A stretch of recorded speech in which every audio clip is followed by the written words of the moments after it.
शहरयार अफरीदी साहब को मैं देख रहा हूं कि जैसे ही कैमरा ऑन होता है या उनके सामने माइक आता है तो वो रोने वाली शक्ल बना लेते हैं। तो मुझे समझ नहीं आ रही कि क्या उनके साथ कुछ अलग हुआ है या क्या पाकिस्तान में किसी और के साथ ऐसा नहीं हुआ है। यानी बहुत सारे और लोग हैं उनके साथ बड़ा जुल्म हुआ है इस मुल्क के अंदर, बेशुमार जुल्म हुआ है। ऐसा जुल्म हुआ है कि शहरयार अफरीदी साहब उसका तसव्वुर भी नहीं कर सकते। रूह कांप जाती है जिस तरह का जुल्म लोगों के ऊपर हुआ है। लेकिन मैंने देखा कि लोग रोते नहीं हैं और मर्द की ये शान नहीं है कि वो इस तरह रोए। जैसे ही कैमरा ऑन होता है वो रंजीदा हो जाते हैं, बहुत ऐसी बातें करते हैं जो बिल्कुल ही हौसला तोड़ने वाली बातें होती हैं। यानी इस तरह की बातें करना क्या उन्हें ज़ेब देता है। माशाल्लाह उनका एक बड़ा कद है, वो जिस्मानी तौर पे भी बड़ा कद है और सियासत भी वो बड़े अरसे से कर रहे हैं। तीसरी मरतबा वो MNA बन गए हैं। अब ऐसी सूरत हाल में क्या एक पॉलिटिशियन को ये ज़ेब देता है। इमरान खान की उम्र जो है वो इस वक्त 70 साल से ज़्यादा है। 70 साल से ज़ायद उम्र का आदमी जिसके घर के ऊपर बार बार अटैक हुआ, उसकी फैमिली के ऊपर अटैक हुआ, उसकी बीवी को पकड़ के एक जाली मुकदमे में जेल में बंद किया हुआ है। लेकिन आप उसका हौसला देखें, एक दफ़ा भी नहीं टूटा। इमरान खान की कौन सी चीज़ है जो अब तक सबको परेशान किए हुए, वो उसका हौसला और उसकी हिम्मत है। वो टूटता नहीं है, वो हौसले के साथ बात करता है, हिम्मत के साथ बात करता है। रंजीदा और आबदीदा नहीं होता है इमरान खान, कम से कम अपने लिए तो बिल्कुल नहीं होता। किसी गरीब को, कमज़ोर को देख ले, किसी का दुख देख ले तो इमरान खान आबदीदा होता हुआ मैंने देखा है। लेकिन अपनी तकलीफ के ऊपर मैंने उसको कभी रोते हुए नहीं देखा। अगर आज ये सनम जावेद बिल्कुल ऐसा रवैया अपना ले और इस तरह की शक्ल बनाए जैसी शहरयार अफरीदी साहब बनाते हैं तो वो कल बाहर आ जाएगी। आलिया हमजा भी अगर ऐसे करे तो कल बाहर आ जाएगी। जो यास्मीन राशिद है उसका कसूर क्या है, वो टूट नहीं रही। वो जब आती हैं मुस्कुराती हैं, यूं करके उंगली दिखाती हैं और चली जाती हैं विक्ट्री बनाते हुए। तो इसको ज़रा समझिए। देखिए मैंने ये बार बार गौर किया और मैंने अपने आप को बहुत रोक कर रखा कि मुझे इस पर बात नहीं करनी। लेकिन एक बड़ी अजीब बात है, मुझे बहुत अजीब लग रही है। या तो फिर आपने पंगा लेना नहीं था, और अगर आप जमहूरियत के लिए निकले हैं, रूल ऑफ लॉ के लिए निकले हैं, आज़ादी इजहार राय के लिए निकले हैं, तो तकालीफ तो आएंगी। और जब तकालीफ आएंगी तो उनको बर्दाश्त भी करना पड़ेगा। ये बार बार आबदीदा हो जाना, बार बार रोना, बार बार सिर्फ अपने बारे में बात करना। भाई बजट का सेशन चल रहा है, मुल्क की बात करनी है। बजट का सेशन चल रहा है, आप अपने लीडर की बात करें।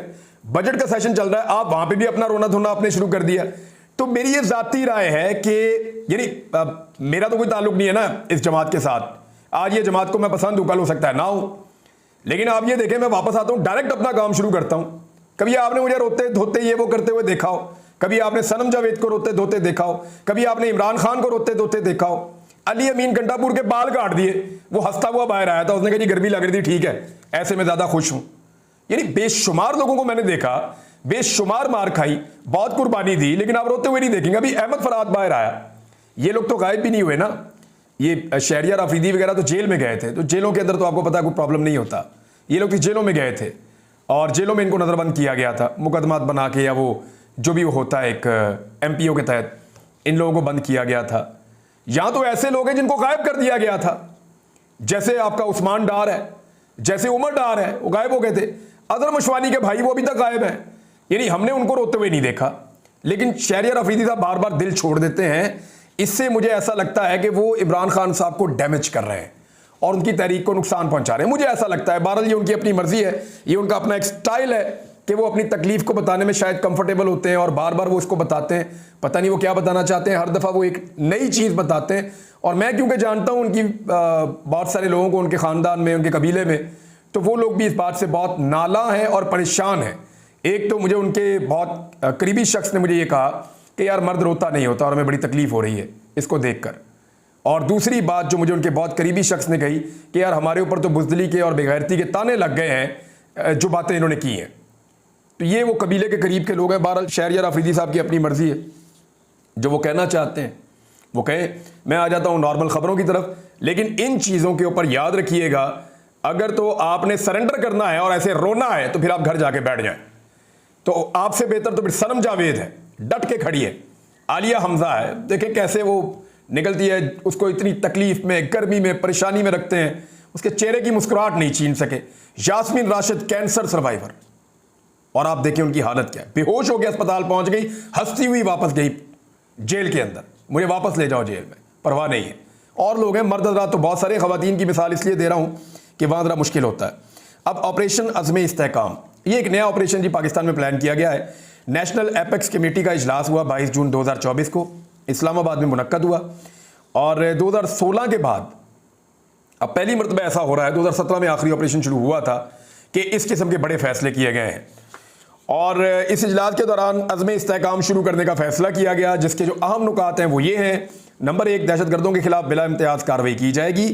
दहशतगर्दों से निमटते वक्त कोई इम्तियाजी सलूक नहीं किया जाएगा, चाहे वो पंजाबी हों, बलोची हों, सिंधी हों, कश्मीरी हों, गिलगिती हों या पठान हों। दहशतगर्दी का मुकदमा तो मेरे पे भी है। सबसे पहले रियासत इस बात को तय करे कि कौन दहशतगर्द है और कौन दहशतगर्द नहीं है। मेरी ये गुजारिश है।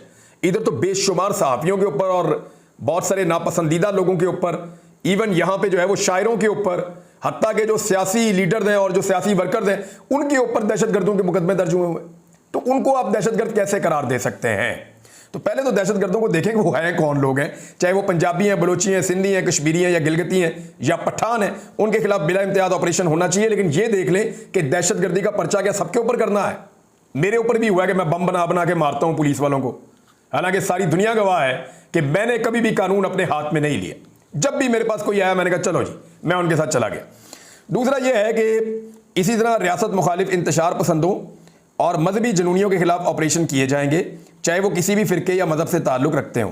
ख़ासतौर पर सियालकोट और सवात जैसे वाक़यात से सख्ती से निपटा जाएगा। ये काम होना ज़रूरी है और इसके लिए पुलिस को भी एक्टिवेट किया जा सकता है और तमाम लोगों को गिरफ्तार किया जा सकता है। जो वाक़या सवात में हुआ उसमें अब तक की इतला के मुताबिक 23 अफराद गिरफ्तार हो गए हैं, जिनसे तहकीकात की जा रही हैं। मज़ीद गिरफ्तारियाँ भी होंगी और इस वक्त लॉ एंड ऑर्डर की सिचुएशन को मुकम्मल तौर पर सवात में कंट्रोल कर लिया गया है। अच्छा, इस तरह के जो वाक़यात हैं वो इस एलामिया में बताया गया कि इस्लाम और पाकिस्तान दोनों के लिए शर्मिंदगी का बायस है। ये बात बिल्कुल ठीक है। फिर एक और, कोई भी शख्स या गिरोह जो रियासत को गैर मुस्तहकम करने की कोशिश करेगा या कानून को हाथ में लेगा, उससे सख्ती से निपटा जाएगा। वैसे ये पुलिस का काम है, इसके लिए किसी ऑपरेशन की ज़रूरत नहीं है।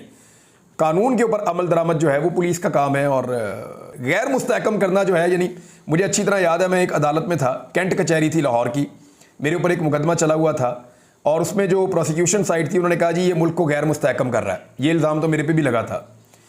तो क्या मेरे ऊपर ऑपरेशन होगा? नहीं। एक्चुअली बड़ा क्लैरिटी के साथ रियासत को आना चाहिए कि वो किन लोगों के खिलाफ ऑपरेशन करना चाहते हैं, वो कौन से ग्रुप्स हैं, वो किस तरह के लोग हैं, क्योंकि इससे खौफ पैदा हो रहा है अपोजिशन में। वो जो खौफ पैदा हो रहा है उसकी वजह से उनका रद्द अमल भी आ रहा है। बहरहाल पहले आप ये खबर देख लें। इजलास की मुनफरिद बात यह थी कि तमाम सियासी जमातों के नुमाइंदे मौजूद थे। अली अमीन गंडापुर भी वहाँ पर थे और तमाम जमातों ने इत्तफाक किया कि दहशतगर्दी के खिलाफ जंग हमारी आने वाली नस्लों की बेहतरी के लिए है। इस बारे में कोई दो राय नहीं है। पाकिस्तान ने इससे पहले भी बड़े ऑपरेशन किए और दहशतगर्दों का सफाया किया है। हमारे शहरों में धमाके हो रहे थे और अब ये लोग रियासत की सरहदों और कोनों तक पहुंच चुके हैं। ये बड़ा अफसोसनाक है। दहशतगर्दी के जिस जिन को हमने बोतल में बंद किया था, ये जिन कैसे बाहर आया और गुज़िश्ता चंद सालों में दहशतगर्दी के वाक़यात कैसे बढ़े और किस तरह से दोबारा, क्योंकि अफ़गानिस्तान के अंदर जंग का इख्तिताम हुआ और उस वक्त पाकिस्तान को बहुत विजिलेंट रहने की ज़रूरत थी। जब अमेरिका अफ़गानिस्तान से 2021 में निकल रहा था, तो अमेरिका के अफ़गानिस्तान से निकलने पर पाकिस्तान को ज़्यादा मोहतात और ज़्यादा मुस्तैद रहने की ज़रूरत थी। लेकिन हमारे इंटरनल हालात भी कुछ इस तरह के रहे कि शायद हम चीज़ें अच्छी तरह मैनेज नहीं कर पाए और पाकिस्तान में दहशतगर्दी की एक नई वेव आई। मैंने इसको कई दफ़ा पहले भी रिपोर्ट किया है और अच्छी बात यह है कि रियासत अब इस मसले को पहचान रही है। उन्होंने कहा जी दहशतगर्द वज़ीरिस्तान और बलूचिस्तान के दूर दराज इलाकों में अपनी बुज़दिलाना कार्रवाइयाँ करते हैं। अब वक्त आ गया है कि इस बुराई को हमेशा के लिए ख़त्म कर दिया जाए और उखाड़ फेंका जाए। ये बड़ा अच्छा अज़्म है। इस पे आर्मी चीफ ने भी एक शेर सुनाया और अपना जो है वो अज़्म का इजहार किया और दहशतगर्दी को ख़त्म किया जाए ताकि ये फितना दोबारा ना उठे।